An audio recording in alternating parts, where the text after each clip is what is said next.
À quoi on se parle? Quand on exige le respect, on est respectueux. T'entends? Pour toi, ça veut dire que tu la boucles. Et pour moi, tu peux aller te faire foutre. Salut Vatosokos, j'espère que tout le monde se porte bien. On se retrouve pour une nouvelle petite vidéo d'un débrief à chaud de Nantes PSG. Alors avant de commencer mon débrief, je tenais à faire une petite dédicace au président Kita qui a fait un hommage au PSG pour avoir gagné la Ligue des Champions. D'ailleurs, c'est pour ça que moi aussi je rends hommage à Nantes en mettant le maillot jaune du Paris Saint-Germain. Voilà, donc c'est aussi une forme de respect que je donne au président Kita pour avoir célébré et honoré la victoire du Paris Saint-Germain en Ligue des Champions. Il n'y a pas beaucoup de présidents qui font ça, ils se comptent sur les doigts de la main, hein. Et donc rien que pour ça, il a tout mon respect et merci à eux d'avoir fait cet honneur à la victoire du Paris Saint-Germain en Ligue des Champions. Voilà. D'autres présidents devraient prendre les mêmes initiatives parce que le PSG, en déplaise à certains, ça reste un club français qui représente la France en dehors des frontières pour gagner la Ligue des Champions ou d'autres compétitions. Voilà. En tout cas, merci à lui. Voilà. Maintenant, on va commencer le débrief. Et le débrief, moi franchement, je suis pas du tout content de ce match. Alors oui, c'est le premier match du championnat. Nantes a mis un peu le bus, hein, faut l'admettre, à 4, 5, 6. Vraiment, ils étaient 6 derrière. Bon voilà, donc c'est très très dur de pénétrer une équipe qui joue pratiquement tous en défense, mais ce n'est pas une excuse parce que moi personnellement, quand j'ai vu la compo que Luis Enrique a fait, j'ai dit c'est quoi encore cette compo de merde? Il y avait que des chèvres sur la compo et sur le terrain, il y avait que des chèvres. Voilà, franchement, c'était des ratons laveurs ces mecs-là. C'est pas possible. C'est pas possible. Tu peux pas mettre autant de bras cassés en même temps sur le terrain. Que t'en mettes un ou deux comme ça de temps en temps, c'est une chose. Mais là, il y en avait trop, frère. Il y en avait trop. Et c'est là que tu vois, en fait, qu'on n'a pas de banc et qu'on n'a pas une équipe B. Une équipe B au niveau de l'équipe A. Voilà. Là, on n'a pas une équipe B, on a une équipe Z. C'est-à-dire, à la ramasse. Quand tu vois des joueurs, je vais en parler au cas par cas de ces joueurs-là. Ils ont pas le niveau. Ils ont pas le niveau. S'ils ont pas le niveau contre Nantes, ils auront pas le niveau contre d'autres équipes plus fortes. Donc, enfin, à un moment ou à un autre, il faut aussi, moi, je comprends pas pourquoi on a gardé certains joueurs. Je vous dis franchement, il y a des joueurs qui ne méritent pas de porter le maillot du PSG, qui ne méritent pas de jouer avec Paris. Alors, comme j'ai dit, je sais, c'est la reprise, c'est le premier match du championnat, mais quand même, il y a un minimum syndical à faire. Et chose qui n'a pas été faite ce soir, surtout en première mi-temps. Parce que la première mi-temps, dégueulasse. Mais tu peux pas faire plus dégueulasse que ça. Aucune envie, aucune action de jeu dangereuse. Franchement, c'était lamentable, quoi. En première mi-temps, j'ai aimé le match, enfin le jeu de deux joueurs, Ruiz et Vitinha. C'est tout. Les autres étaient à la ramasse. En défense, il y a aussi un joueur qui m'a plu. Je vais dire après qui c'est. Mais sinon le reste c'était catastrophique. En attaque pas terrible, en défense pas terrible non plus. Heureusement qu'on s'est pas pris de nous parce que Nantes n'attaquait pas beaucoup. Comme ils étaient tous en défense, c'était très très peu. Il y avait très très peu d'attaques de la part des Nantais.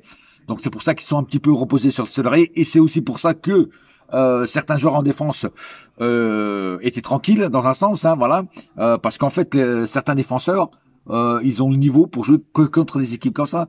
Ils ont pas le niveau pour jouer contre des équipes de haut niveau. Tu vois ce que je veux dire, surtout en Ligue des Champions. Donc c'est là que tu vois qu'il y a pas de banc, quoi. Et je comprends pas qu'on n'ait pas recruté plus de joueurs et surtout qu'on n'ait pas vendu certains joueurs qui ne servent strictement à rien. Voilà. Deuxième mi-temps, un peu mieux, surtout un peu mieux depuis que les titulaires sont rentrés, hein, certains titulaires sont rentrés.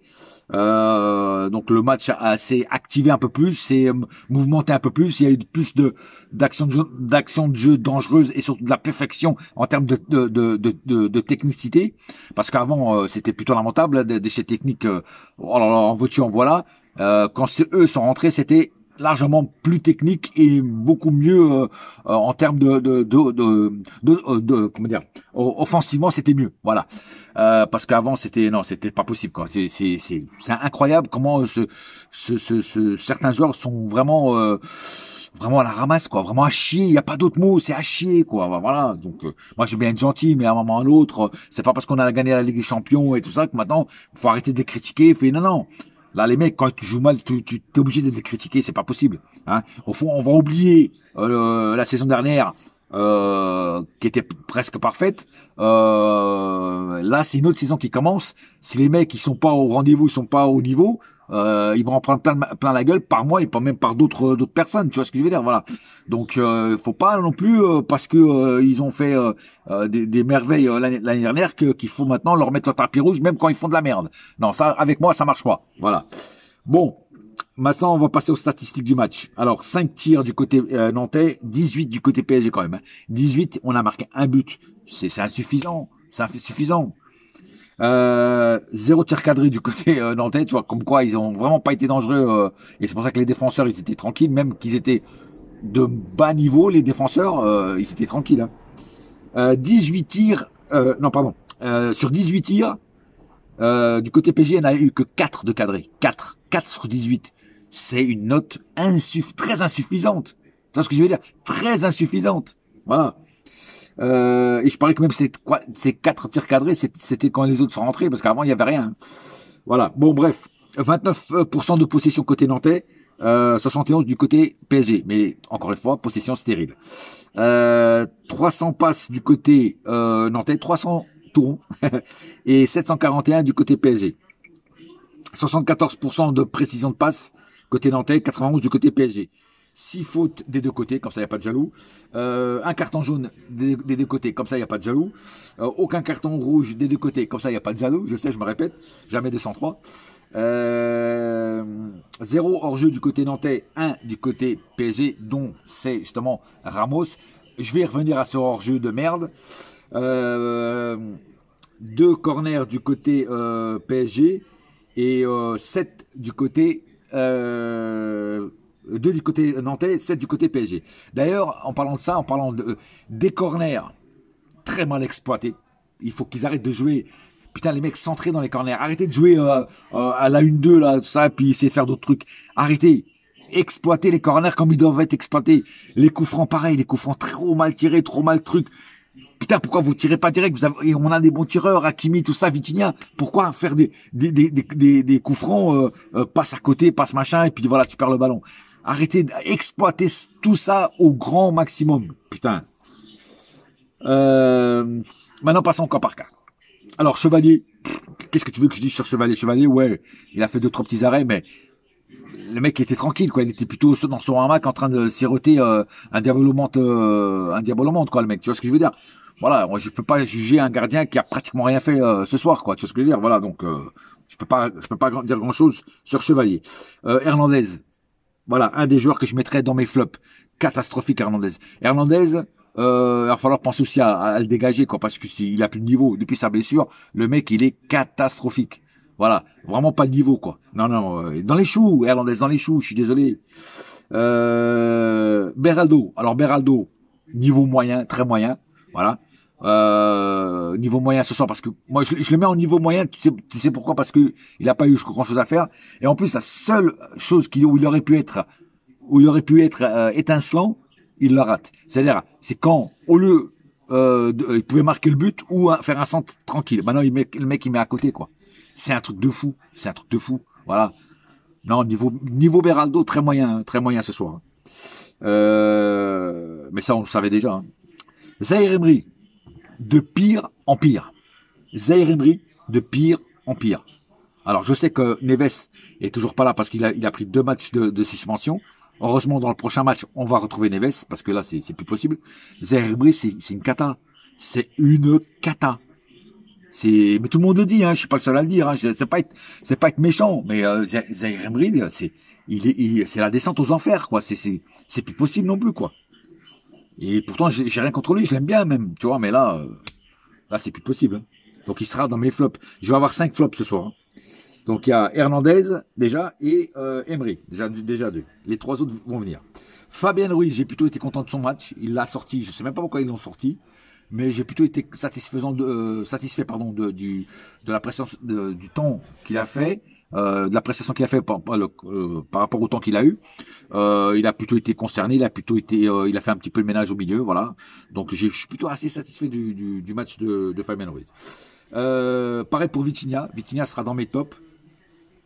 D'ailleurs, je crois que les seuls tops que je vais mettre ce soir, ça sera Vitinha et peut-être Ruiz. Faudrait que je revoie encore. Voilà. Mais Vitinha, je l'ai trouvé bon. Bon, il marque le but. Ça touche un joueur nantais, mais je vais quand même lui attribuer le but à lui parce que c'est quand même lui qui tire. Donc voilà, il a mis un but avec puissance. Donc voilà. Donc voilà, Vitinha sera dans mes tops. C'est peut-être même l'homme du match. Voilà. Parce que même sans le but, je trouve qu'il a fait un bon match avec Ruiz au milieu. C'était les deux seuls mecs au milieu qui faisaient leur taf. Lee, le mec, tu vois, c'est ça qui m'énerve avec Lee, tu vois. Le mec, il fait un bon match sur 10. Le match qu'il fait contre Tottenham, excellent. Le match qu'il fait ce soir, pas bon du tout. Alors, je veux pas dire dégueulasse, mais pas bon du tout. Ah oui, il a tenté 2-3 trucs, machin et tout, mais comparé à ce qu'il avait fait sur Tottenham, c'est pas possible. Donc moi, Lee, tu vois, Lee, c'est ça que je reproche. Il fait un bon match sur 10. Un peu comme Mayolu quand il joue. Mayolu, il peut te sortir un match de malade mental, puis après, il te fait un match de clochard. Tu vois ce que je veux dire? Voilà. C'est ça que je repense à ces joueurs-là. Donc, Lee sera aussi dans mes flops. Donc, troisième. Je l'étais où? Barcola. Alors, Barcola, c'est pareil. Ça sera mon quatrième flop. Barcola, déchet technique, finition dégueulasse. Il perd le ballon, Non. Alors oui, il a tenté 2-3 petits trucs comme ça, mais c'est la finition qui est catastrophique. Et puis techniquement, c'est très limité, quoi. C'est très moyen. Je suis désolé, mais Barcola, c'est pareil. C'est plus le même Barcola qu'on a eu au début. Il est à l'ouest, le mec. À un moment ou l'autre aussi, il va falloir penser à faire quelque chose de lui, quoi. Parce que pour moi, je l'aurais vendu cette année, tu vois. Ou alors prêté, je sais pas, mais non, c'est pas possible, quoi.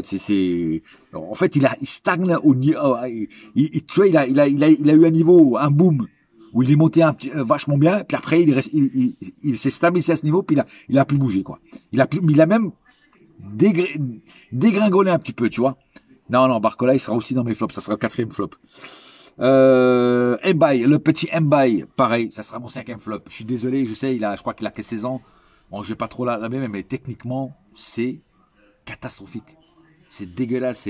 Il perd le ballon, il marche sur le ballon, il fait des mauvaises passes, déchets techniques. Il n'est pas dans le match. Voilà, il regarde pas où sont positionnés les autres joueurs.